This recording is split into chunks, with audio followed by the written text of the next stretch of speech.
저희가 이제 이 본문을 가지고 지난주에 누구에게나 쉽지 않은 그런 믿음을 보여준 침례 요한에 대해서 나눴습니다. 참 이 믿음을 갖는다는 게 쉽지 않은 것을 침례 요한이 나름대로 보였죠. 근데 우리가 이제 이것을 다 보질 못하고 우리가 좀 맞췄는데 오늘 보니까 31절부터 좀 더 우리가 좀 위에서 보겠는데 뭐라 하시냐면요. 이 세대의 사람을 무엇으로 비유할까? 무엇과 같은가? 이렇게 말씀하시며 비유의 말씀을 이제 주십니다. 여러분은 이게 잘 이해가 되십니까? 매우 뜬금없이 주시는 그런 말씀 같지 아니하는 거죠. 갑자기. 근데 이제 말씀을 우리가 제대로 보시면 매우 귀한 가르침을 주세요. 그래서 이제 보고자 하는데요. 먼저 좀 질문 하나 좀 제가 할게요. 여러분 좀 이 질문을 좀 생각해 보시기 바랍니다. 여러분은 이 성경 우리가 읽는 성경을 하나님의 말씀으로 믿으십니까? 다짜고짜 이렇게 질문을 하는 것을 제가 무슨 말을 하려고 하나 좀 이렇게 고민하실 수 있는데 사실 제가 이 질문을 꺼내게 된 것이 이제 지난주에 저희들 우리가 누구에게나 쉽지 않은 그 믿음이라는 그런 말씀을 나누면서 35절 말씀을 저희가 봤죠. 35절에 예수님께서 주신 말씀이 마태복음에서는 좀 달리 전해졌음을 제가 좀 보여드렸어요. 기억하시는지 모르겠지만 35절에 지혜는 자기의 모든 자녀로 인하여 옳다함을 얻느니라 이렇게 누가가 예수님께서 주신 말씀을 이렇게 전했는데 마태복음에서는요. 마태는 거의 지금 똑같은 본문을 다루면서 마지막 구절에서 이렇게 전하고 있다는 거죠. 지혜는 그 행한 일로 인하여 옳다함을 얻느니라. 이게 이제 전체 본문은 거의 같습니다. 하지만 지금 이 한 구절, 한 단어의 차이가 있는데 예수님께서 하신 말을 달리 적었어요. 그러니까 이제 의심이 많은 이들은요, 이 단 하나 한 단어 하나라도 이게 하나님의 말씀이라면 다르지 말아야 하지 않겠느냐 하고 의문을 제시할 수 있다는 거죠. 어떻게 여러분이 보실 때는 상관이 없다 하십니까? 그래서 오늘은 이제 이 질문을 제가 하는 겁니다. 여러분은 우리가 보는 성경을 하나님의 말씀으로 믿으시냐고요. 그래서 제가 우리 한마음교회 성도님들에게 좀 단도직입적으로 좀 말씀을 드린다면은 성경은 분명 하나님께서 주신 말씀입니다.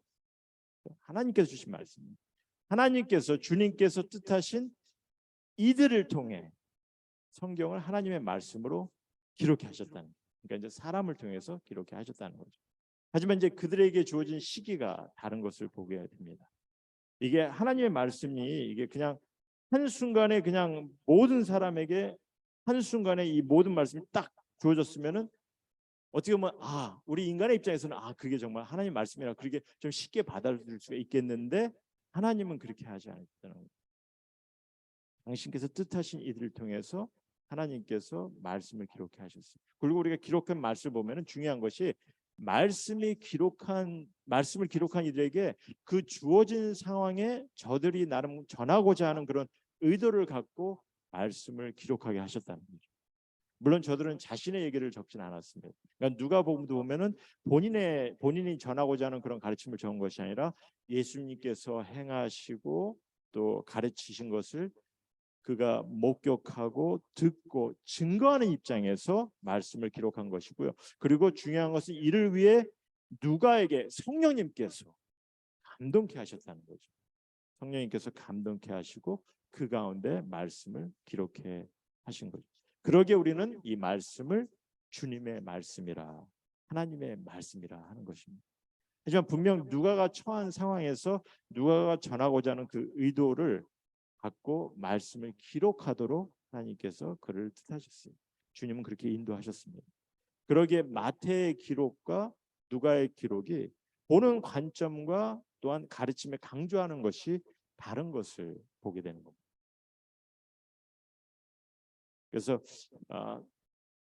우리가 이를 좀 생각하시면서 말씀을 봐야 되는 것이 중요하죠. 그렇기 때문에 궁극적으로 우리가 이 말씀을 보고 듣는 입장에서도 우리가 이 말씀을 보고 들을 때 이 말씀을 그냥 한 구절 한 구절 이렇게 떼어내서 듣는 것이 아니라 또 뭐 내용에는 전혀 상관없이 그냥 말씀을 듣기 좋게 포장해서 듣는 것이 아니라 과연 주어진 본문을 통해서 이 말씀이 하나님의 말씀으로 무엇을 전하고 가르쳐 주려고 하는지 말씀의 저자가 특별히 어떤 부분에 초점을 두고 우리에게 말씀의 가르침을 주려고 하는지 이거를 생각하며 우리가 말씀을 받아야 한다는 거죠. 제가 좀 이렇게 아카데미카하고 좀 딱딱한 말씀을 시작을 드렸는데 사실 그 이유는요. 오늘 본문을 볼 때 우리가 이를 염두에 두고 보지 않으면은 이해가 안 되는 부분입니다.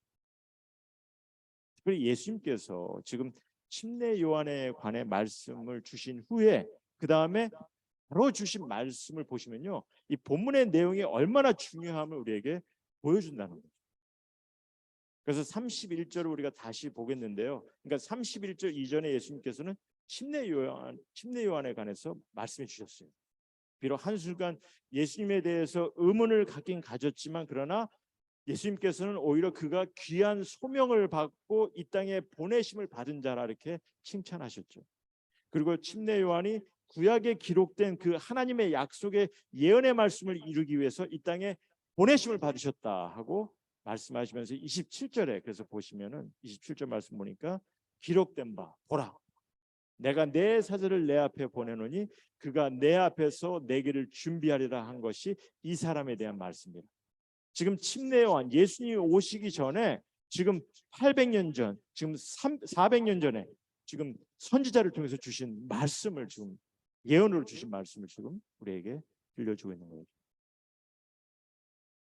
그래서 이렇게 예언의 말씀을 이루기 위해 이 땅에 오신 마지막 선지자라고. 그리고는 이제 주님께서 무슨 말씀을 하시냐? 이 세대의 사람을 무엇으로 비유할까? 무엇과 같은가? 이렇게 말씀을 하시더라는 거죠. 그리고 이제 그 다음에 비유의 말씀을 뭐라고 말씀하시면 비유하건대 아이들이 장터에 앉아 서로 불러 이르되 우리가 너희를 향하여 피리를 불어도 너희가 춤추지 않고 우리가 곡하여도 너희가 울지 아니었다 함과 같도다. 이 비유의 말씀을 주셨어요. 그러니까 여러분이 이 비유를 통해서 이 비유의 말씀 통해서 지금 예수님께서 무엇에 관해 말씀해 주시려고 하는지 이해가 되시냐는 거죠. 제가 오늘 이제 말씀의 제목을 반응이라고 했으니까 예수님께서 어떤 뭐 반응에 대해 가르치시려고 하지 않나 이렇게 보실 수 있을 텐데 그렇다면은 뭐에 대한 반응이냐는 거죠. 어떤 반응을 말씀해 주려고 하시는지. 사실 예수님의 가르침이 이게 무엇에 대한 반응을 설명하는지를 모르면요. 지금 예수님께서 비유로 주신 말씀을 우리는 이렇게 쉽게 볼 수가 있어요. 그러니까 우리는 누군가가 이렇게 흥을 내면은 거기에 마치 우리가 춤을 추는 것이 옳은 반응이구나. 그리고 누가 슬퍼하면은 그에 따라 슬픈 반응을 해야 하며 뭐 그런 가르침으로 주시는구나. 뭐 그렇게 볼 수가 있죠. 만약에 그렇게 본다면 이게 무슨 가르침이 있겠습니까? 그러니까 또 이렇게 이해를 하면서 요한에 대해서 또 예수님에 대해서 주신 말씀에 대해 우리가 생각해 볼 때 이런 이해도 나올 수가 있는 거죠. 너희들 침례 요한이 와서 지금 떡도 먹지 않고 포도주도 마시지 않고 지금 그런 모습을 보고서 너희가 침례 요한이 다만 귀신 들린 자라고 이렇게 얘기하는데 아니지. 너희도 침례 요한처럼 어떻게 금식도 하고 금주를 했어야지. 그리고 인자라는 내가 와서 지금 먹고 마시니까 너희는 나를 보고 뭐 먹기를 탐하고 포도주를 즐기는 사람이라 이렇게 얘기하는데 또 세리와 죄인의 친구라고 하는데 아니지. 이제 너희도 좀 나처럼 먹고 마시고 좀 즐기고 포도도 즐기고 좀 그렇게 해야 되지 않겠나. 뭐 이런 말씀으로 우리가 이해할 수 굉장히 좀 어떻게 보면 엉뚱한 그런 모습을 생각할 수 있는 거죠. 과연 예수님께서 지금 어떠한 반응을 말씀해 주려고 하시는지. 그러니까 이게 사실 오늘 본문의 내용을 전반적으로 보지 않고 그냥 잘라서 보고 싶고 듣고 싶은 것만 이렇게 얘기하려고 하면요, 우리는 하나님의 말씀을 성경의 가르침을 놓쳐버릴 때가 너무 많은 거예요. 그러면 안 되죠. 잘못된 가르침을 얻게 되는 거예요. 그럼 예수님께서 이 세대를 무엇으로 비유할고 하면서 지금 무엇에 대한 반응을 설명하라고 하시냐면요, 우리가 예수님의 가르침을 좀 바로 보기 위해서는요, 오늘 본문의 시작부터 좀 이해를 해야 합니다. 본문의 시작. 그러니까 침례 요한이 의문점을 가지고 시작했어요. 침례 요한이 묻죠. 정말 예수님께서 당신이 오실 그이가 우리가 기다리는 메시아가 맞습니까? 하고 질문을 한 거죠. 근데 그것을 질문할 때 많은 사람이 예수님을 따르는 그 상황에서 질문을 했어요. 그랬을 때 예수님께서 침례 요한에 대해서 설명하십니다.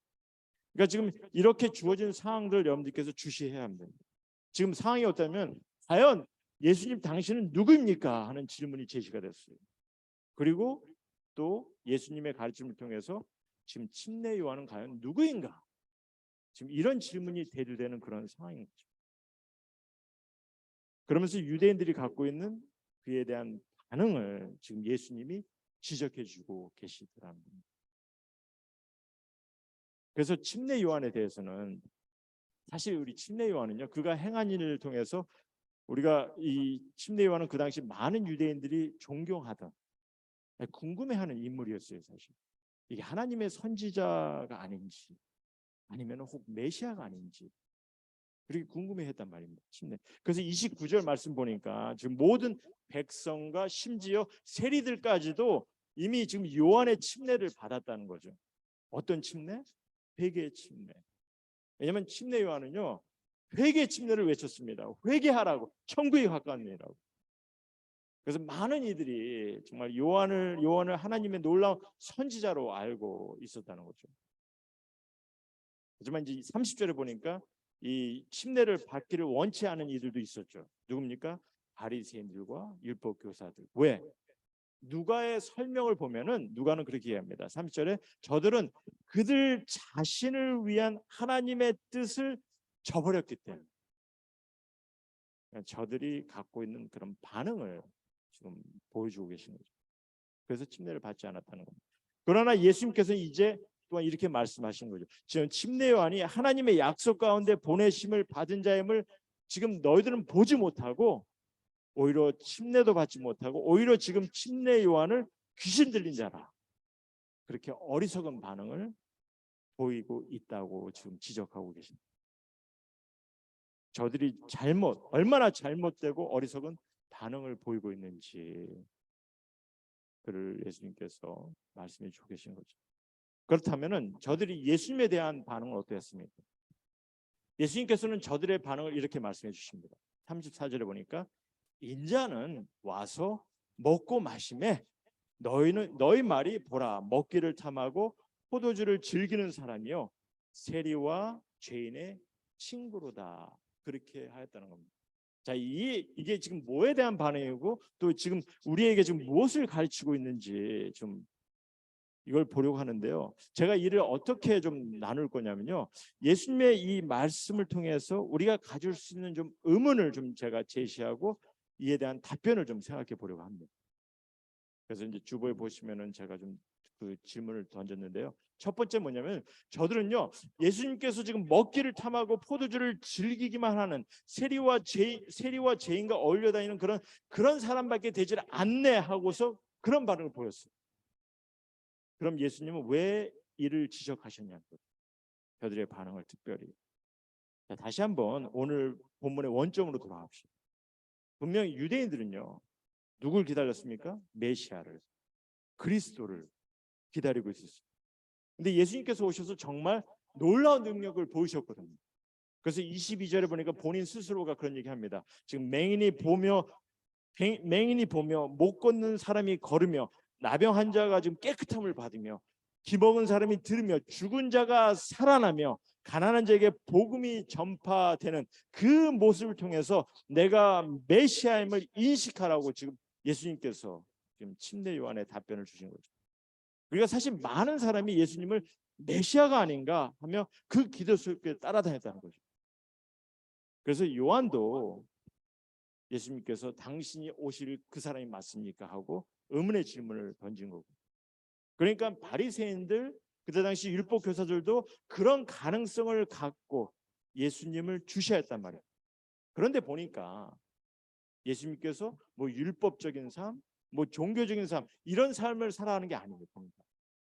그리고 뭐 종교 지도자들과 같이 뭐 어울려서 무슨 뭐 논의하고 이런 것도 아니고, 오히려 예수님은요, 천한 이들하고 평민과 어울리고 또 저들 가운데 늘 거하시는 것, 그러시는 거라는 거죠. 뿐만 아니라 지금 세리들, 그리고 세리들과 함께하던 죄인들, 그 당시 좀 이렇게 좀 몸을 쓰는 그런 폭력을 쓰는 그런 죄인들, 그렇죠? 이런 그 당시 손가락질 받는 이런 이들하고 예수님께서 만찬을 나누고 어울리는 것을 보게 된 거죠.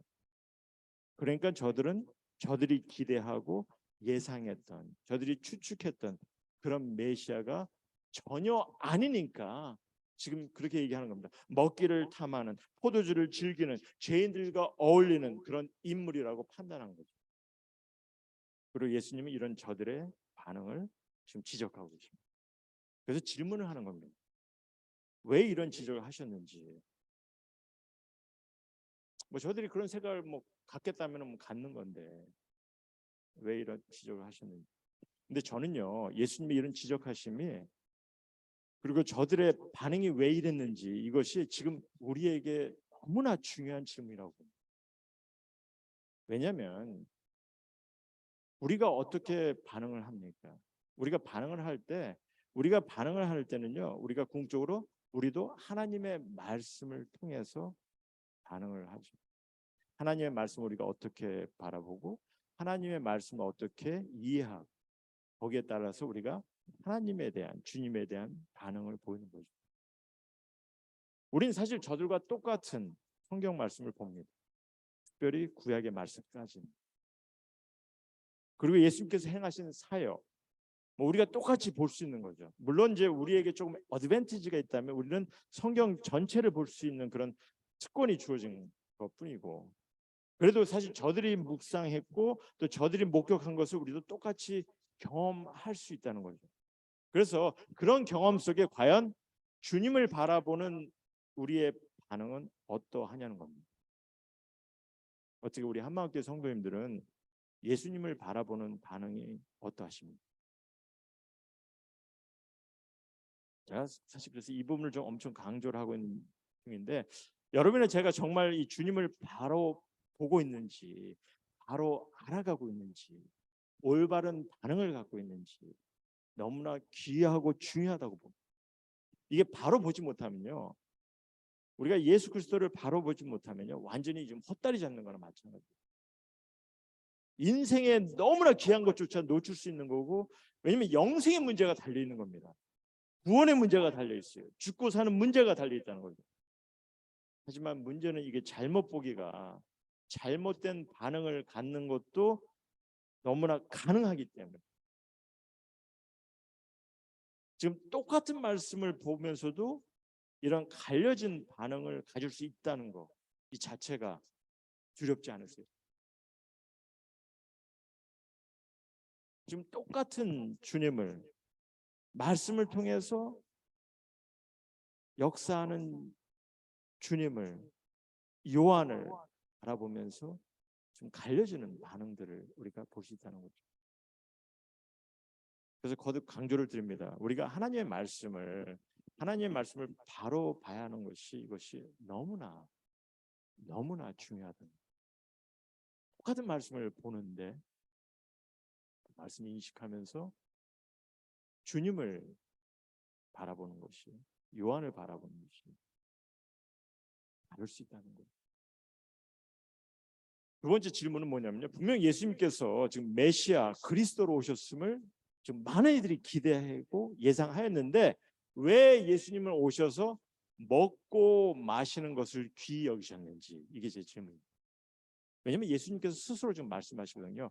인자는 와서 먹고 마셨다. 먹고 마셨다는 거예요. 그리고 이게 무슨 의미로 말씀하시는 겁니까? 뭐 할 일 없이 그냥 백수처럼 그냥 먹고 마셨다는 얘기입니까? 그런 얘기는 아니죠.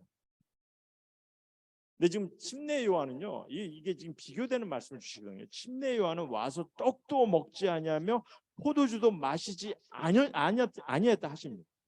그런데도 이에 비해서 인자는 와서 먹었다는 거예요. 그럼 이게 너무 비교될 수 있는 거잖아요. 누구는 제대로 먹지도 못하고 마시지도 못하고 지금 선지자 사역을 하였는데, 지금 인자는 와서 먹고 마셨다는 거예요. 그러니까 여기서 그러면 먹고 마셨다는 것이, 그러면 이게 무슨 의미로 주님께서 말씀하시는 건지 알아야 하는 거 아닙니까? 알아야 되잖아요. 이걸 우리가 제대로 알지 못하면은 이건 뭐 완전히 침례 요한과 예수님을 완전히 좀 다른 이 잘못된 모습을 볼 수가 있는 거죠. 사실 이게 제대로 알지 못하니까 침례 요한을 귀신 들린 자라고 하고, 또 예수님을 먹기를 탐하고 포도주만 즐기는 뭐 그런 사람으로 좀 잘못 보고 있지 않습니까? 그래서 예수님께서 이 땅에 오셔서 먹고 마셨다는 의미를 우리가 어떤 의미로 보셔야 되는지, 일단 우리 예수님을 잠깐 생각합시다. 예수님은요, 모든 지역을 다니시면서 무엇에 집중하셨죠? 복음의 메시지를 전하시는 거였죠. 복음의 메시지, 복된 메시지. 복된 메시지를 전하시는 것뿐만 아니라 주님은요, 이를 몸소 보이시며 본이 되셨어요. 꿈속에서. 그래서 이를 듣는 이들에게 가르치셨고 또 전하셨고 본인이 직접 행하시면서 보이셨어요. 그리고 성경을 보면은 지금 바리새인들, 율법 교사들도 늘 가까이서 예수님께서 가르치신 것을 들었다고 하거든요. 그런데도 저들은 복음을 전하시고 몸소 본을 보이시는 예수님을 바로 보지를 못했다는 겁니다. 왜? 제 생각입니다만 저는요, 저들은 듣고 싶지 않았던 것 같아요. 보통 그런 것 같아요. 이게 듣고 싶지 않으면은 안 들려요. 보지 못하는 거죠. 어리석은 반응을 드러내는 거죠. 그럼 예수님께서 전하시고 몸소 보이시는 그 복음의 메시지, 그것은 무엇에 초점을 두고 있었습니까? 하나님의 나라를 말씀하시면서 주신 그 가르침은 뭐에 초점이었냐는 거죠. 율법 행위? 아니라는 거죠. 종교 행위? 아닙니다. 예수님께서 초점을 두신 것은 여호와 하나님을 사랑하고 내 이웃을 내 몸과 같이 사랑하시는 거죠. 비판하지 말고 정죄하지 않고 오히려 원수를 사랑하고 서로 섬기며 서로 베풀라 하십니다. 내가 너희를 사랑한 것처럼 서로 사랑하라 하시는 거죠. 그리고 그를 몸소 삶에서 보이시기 위해서 예수님께서 가장 중요시 여긴 것이 무엇이냐면요, 저는요 사실 오늘 이 예수님의 이 가르침이 이 부분에 이 예수님의 가르침에 있어서 이 부분이 우리에게 가장 큰 지금 도전을 주고 있다고 믿습니다. 우리가 지금 예수님을 바로 볼 수 있어야 되는데 우리가 바로 봐야 그에 대한 반응도 우리가 바로 가질 수 있는 거거든요. 그러니까 여러분은 예수님께서 지금 이 땅에 사역하시면서 가장 중요시 여긴 것이 무엇이라고 보시는지 이 모두가 좀 고민해 봐야 될 문제라는 거죠. 그래야 우리가 그에 적절한 반응도 가질 수 있는 것이고. 이해가 되시겠죠? 그럼 여러분은 어떻게 바라보십니까? 예수 그리스도를. 분명 예수님은요, 침례 요한처럼 뭐 광야에서 금식하고 뭐 수련을 쌓고 뭐 그러지 않으셨으니까 지금 우리가 봤을 때 뭐 우리가 보는 뭐 수도승 같은 이런 사람은 안에 그렇게 수도승처럼 살지 않은 것을 우리가 알 수가 있죠. 그리고 그 당시 종교 지도자들이나 뭐 율법주의자들이 좋아할 만한 무슨 뭐 종교 행위에 열심히 전념하고 뭐 말씀 묵상과 훈련에 전념하는 뭐 그런 삶도 사시지 않은 것이 분명한 거죠. 많은 이들이 사실 그렇게만 보고 있는 것이 때로는 문제일 수 있습니다. 이제 오히려 예수님은 스스로가 지금 뭐라고 말씀하시면 인자는 와서 먹고 마셨다 하시거든요. 제 말이 아닙니다. 예수님께서 하신 말씀이죠. 그러니까 예수님의 삶에 무엇을 가장 중요시 여기셨다고 생각하시냐는 겁니다. 무엇 때문이라고 먹고 마시다고 생각하세요? 여러분들 예수님께서 가르치실 때 보면요, 예수님 뭐 이곳저곳 다니시면서 뭐 무슨 뭐 그냥 강하게 강론하시고 뭐 그것을 따라하면은 책망하시고 뭐 이렇게 하시는 것이 아닙니다. 다니시는 곳마다 주님께서 말씀을 가르치시고 그들과 같이 유하시면서 많은 시간을 같이 보내신 분이십니다. 그래서 사실 이게 예수님께서 먹고 마셨던 무엇 때문에 먹고 마셨냐? 우리가 생각할 때 무슨 뭐 건강을 위해, 삶을 즐기기 위해, 뭐 그것도 아니라는 거죠. 요즘 보면은 뭐 이 사람들이 맛집을 찾아다니는 이유가 나름대로 자기 본인의 흥을 뭐 즐거움을 갖기 위해서 이렇게 하는 것도 많은 것 같은데 예수님은 그런 모습은 아니라는 거죠. 그럼 무엇 때문에 먹고 마십니까? 무엇 때문이라고 생각하세요? 관계를 세우기 위해서. 관계를 세우기 위해서. 그래서 하나님의 사랑을 나눌 수 있도록. 여러분들 서로를 알아가는 데 있어서 서로 대화하고 서로 마음을 나누는 가운데 가장 중요한 요소가 뭐다? 식사하는 거잖아. 그래서 우리가 빈말이라도 우리 같이 좀 한번 먹자, 식사해, 그런 얘기 많이 하지 않습니까? 예, 식사, 같이 시간을 나누는 것을 우리는 가볍게 보서는 안 돼요.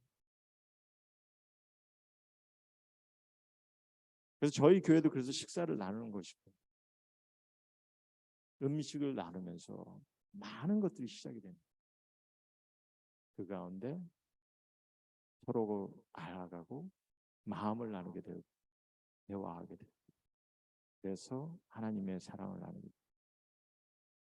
아까도 말씀드렸지만 예수님께서는 여러 곳을 다니시면서 가르치시고 그곳에서 유하시면서 그들과 같이 시간을 보내시고 하나님의 사랑을 몸소 나누셨다는 거예요. 물론 능력을 통해서 예수님께서 하나님의 아들이심도 드러내기를 뜻하셨어요. 하지만 삶에서 무엇보다도 관계를 세우시고 하나님의 사랑과 섬김을 나누는데 전념하셨다는 거예요. 그것이 예수님께서 가장 귀히 여기시는 메시지였기 때문에 이 땅에 십자가의 희생을 위해서 우리에게 죄의 용서를 영생의 구원을 허락하시기 위해 오셨습니다. 그리고 이를 주님께서는 십자가에서 이루셨어요. 하지만 이 땅에 살아가시면서 주님은 무엇보다도 성도 간의 사랑의 관계를 세우는 것을 가장 귀한 가르침으로 주셨고 이를 몸소 그는 행하셨다는 겁니다. 그런데 만일 우리가 이를 보지 못한다면은 우린 정말 엉뚱한 반응을 갖게 됩니다. 왜 먹는 데만 탐하느냐? 왜 포도주만 즐기느냐? 우리가 이것을 바로 보지 못한다면요, 잘못된 신앙관도 쌓게 되는 거고요.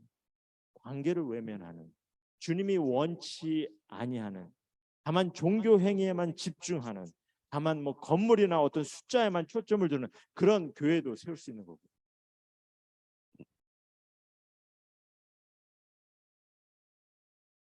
그래서 우리가 이런 주님의 가르침, 비록 간결한 비유의 말씀이고 우리에게 어느 한순간 주신 가르침이지만 너무나 귀한 가르침이라고 봅니다. 그리고는 이제 주님께서 이제 이렇게 더 간결하신 그런 가르침으로 결론의 말씀을 주십니다. 지난주에도 제가 이렇게 설명을 드렸는데 기억하실 거예요. 우리 다시 한번 그래도 좀 새겨보죠. 35절 말씀 봅시다. 35절 지혜는 자기의 모든 자녀로 인하여 옳다함을 얻느니라. 이게 예수님의 그 본문의 마지막 결론의 말씀이었습니다. 지혜는 자기의 모든 자녀로 인하여 옳다함을 얻느니라. 정말 간결한 말씀이지만 너무나 귀한 가르침을 담고 있다는 거죠. 지혜라는 말을 사실 어떻게 보면 지금 처음 예수님께서 쓰시거든요. 지혜라는 말을. 사실 지혜라는 것이 우리가 어떻게 보면은 이 지혜라는 말을 이제 하나님의 말씀으로 생각할 수 있지만 이 지혜라는 말을 쓰시면서 구약에서 담고 있는 하나님의 계획을 총정리하는 그런 말씀을 주시는 거죠. 오늘 찬양도 보면은 오늘 저희가 찬양을 봤을 때 참 사람 되신 말씀 하늘의 지혜요 이렇게 얘기하지 않습니까? 예수님께서 하늘의 지혜라고 우리가 고백했습니다. 근데 이제 이 부분을 잠언서에서 우리에게 보여주고 있죠. 잠언에 보면 지혜가 무엇을 뜻하시는지 정확히 볼 수가 있는데 지혜란 하나님께서 구원의 역사를 계획하신 그 모든 뜻하심이 이제 이게 말씀을 통해서 우리에게 약속을 보여주셨고 그 약속이 이제 이 땅에 인간의 몸으로 오실 독생자 아들을 통해 이루실 것을 이 모든 것을 보여주신 것을 이것을 지혜라고 설명하고 있다는 겁니다. 그러니까 하나님의 지혜 독생자 아들로 오신 예수를 통해 그 지혜가 드러난 것이고 그래서 그 지혜는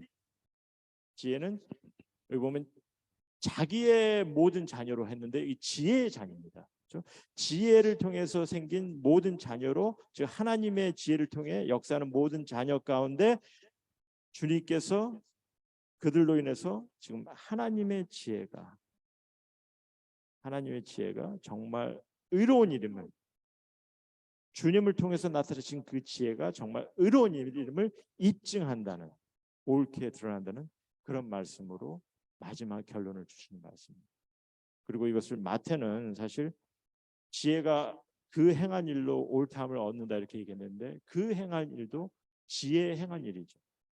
마태는 이제 행한 일을 강조한 이유는 유대인들에게 편지를 쓰면서 그들은 사실 행함에 대해서 많이 초점을 두는 이들이기 때문에. 하지만 그 행한 일이라는 것은 결코 지혜가 행한 일은 무엇이겠어요? 율법을 통한 일? 아니죠. 주님의 백성인, 주님의 자녀된 우리를 위해서 이루신 구원이죠. 그 행한 일. 그래서 그 일이 의로운 이름을 나타내셨다는, 어떻게 보면 동일한 의미를 좀 갖고 있는 겁니다. 그래서 이제 좀 말씀을 좀 정리하고자 하는데요. 근데 이 땅에 구원의 역사를 계획하시고 그 구원을 이루시기 위해, 그 구원을 이루시기를 바라시면서 하나님의 지혜가 예수 그리스도를 통해 나타나셨습니다. 그리고 이제 이 놀라운 하나님의 뜻하심과 구원의 역사가 누구를 통해서 이게 그 정당성을 드러내시기를 원하셨냐면요, 그의 자녀된 여러분과 나를 위해서, 여러분과 저입니다. 우리를 통해서 그 당신의 지혜가 의로웠음을 드러내기를 소원하셨습니다. 그러니까 이를 경험하게 되는 우리는 주님의 뜻하심을 우리가 바로 보고 어떻게 됩니까? 우리는 올바른 반응을 보여야 되는 거예요. 올바른 반응을 보여야 하는 거죠. 주님의 뜻에 맞게 반응을 해야 됩니다. 왜? 주님께서 우리를 통해서 그의 지혜가 의로우심을 드러내기를 소원하시기 때문에. 그런데 이 땅에 구세주로 오신 주님께서 우리 가운데 경험되기를 소원하시는 반응은 무엇이라고 생각합니까? 여러분과 내가 주님을 알아가면서 보여야 할 반응은 무엇이라고 생각하세요? 뭐 복하고 애통하는 거, 우리가 막 애통해하는 거, 이것은요 회개의 마음을 가질 때 하셨으면은 귀한 순간을 가지신 거예요. 하지만 주님은 이제 십자가 희생으로 우리의 죄 용서를 허락하셨을 뿐만 아니라 부활하셔서 우리에게 영생의 소망을 갖게 하셨어요. 그리고 이제 우리 가운데 주님은 어떻게 보면 피리를 부는 자가 되셨다는 거예요. 피리를 불고 계세요, 주님께서. 그러면 우리는 그와 함께 기뻐하고 감사해하고 또 하나님의 구원의 역사를 셀레브레이트, 그러면서 그 가운데 관계를 세울 수 있는, 사랑과 섬김을 나눌 수 있는 그런 모두가 되기를 소원하시는 거죠. 그래서 우리가 이런 주님의 소원하심에 정말 올바른 반응을 보인다면은 어떻게 해서 주님의 가족된 관계, 주님의 가족으로서 관계를 세워가면서 우리가 서로 비판하지 않고 정죄하지 않고 서로 사랑하고 섬기고 열매 맺는 삶을 살아간다면은 우린 이로써 이런 반응을 통해서 우린 하나님께서 당신의 지혜 가운데 세우신 그 놀라운 구원의 역사가 그 지혜를 통해 세워진 우리 자녀들 가운데 의롭게 이루어지고 있음을 드러내는 그런 귀한 자녀들이 되는 거죠. 거기에 속한 자녀들이 되는 거죠. 우리가 주님의 가족을 함께 먹고 마시며 관계를 세우는 우리를 통해서 하나님의 지혜가, 구원을 이루시는 하나님의 지혜가 정말 놀라웠습니다. 우리 가운데 의로웠습니다. 드러내시길 원하시고 우리 또한 그를 드러내는 그런 성도인 한 사람 한 사람 모두가 되는 것을 기억하시고, 결국 우리가 하나님께서 소원하신, 주님께서 뜻하시는 그 말씀을 우리 또한 이뤄가는 자가 되는 것을 기억하시고, 그래서 우리 한마음교회 성도님 모두가 이 말씀을 통해서 우리가 어떠한 반응을 통해 주님의 뜻을 이뤄가는지 기억하시고 이를 좀 아름답게 귀하게 한 마음이 되어 이뤄가는 그런 모두가 되기를 다시 한번 주님의 이름으로 소원합니다.